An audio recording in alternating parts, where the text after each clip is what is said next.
Salah satu warung kopi di Kabupaten Biren disegel oleh Satgas COVID-19 bersama pihak kepolisian Polres Biren pada saat melakukan pengecekan penerapan prokes Senin kemarin.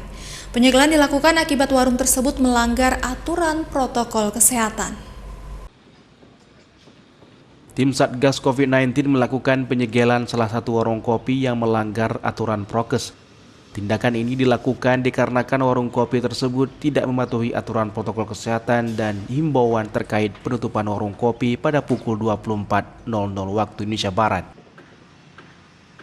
Selama kegiatan penerapan penutupan warung kopi pada pukul 24.00 waktu Indonesia Barat, telah ditemukan satu warung kopi yang tidak mematuhi protokol kesehatan dan jam buka sudah melebihi waktu yang ditentukan, yaitu Warkop Biren Partai, tepatnya di Jalan Biren Takengon. Setelah dilakukan penyegelan dengan memasang polis lain terhadap warung tersebut, setelah itu akan dilakukan pemanggilan terhadap pengelola warung kopi.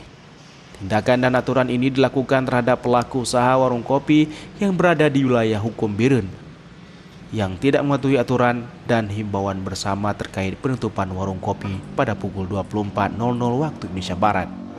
Kenapa adanya penyegelan terhadap salah satu kafe yang ada di Biren? Karena dinilai sudah melebihi jam tutup. Yang dibijakin di sini adalah jam 12, namun sudah lebih. Dan dinilai pengunjung yang datang pun juga tidak melengkapi dengan prokes. Maka dari itu ke depan kami harapkan pada kafe-kafe yang lain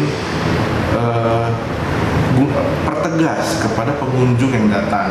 Untuk saat ini setelah kita lakukan penyegelan itu adalah kita panggil, kemudian juga kita periksa dulu, kemudian bagaimana kesanggupan ke depan untuk melakukan prokes ya di kafenya. Ya, Satgas COVID-19 bersama anggota personil Satreskrim Polres Biren melakukan pengecekan penerapan protokol kesehatan di warung-warung kopi dan kafe pada hari Sabtu malam 23 Mei 2021 hingga 24 Mei 2021 pada pukul 23.00 sampai pukul 2.30 waktu Indonesia Barat di sejumlah ruas jalan di Kota Biren. Di Kabupaten Biren, Didik Ardiansyah, Nusradi, iNews melaporkan.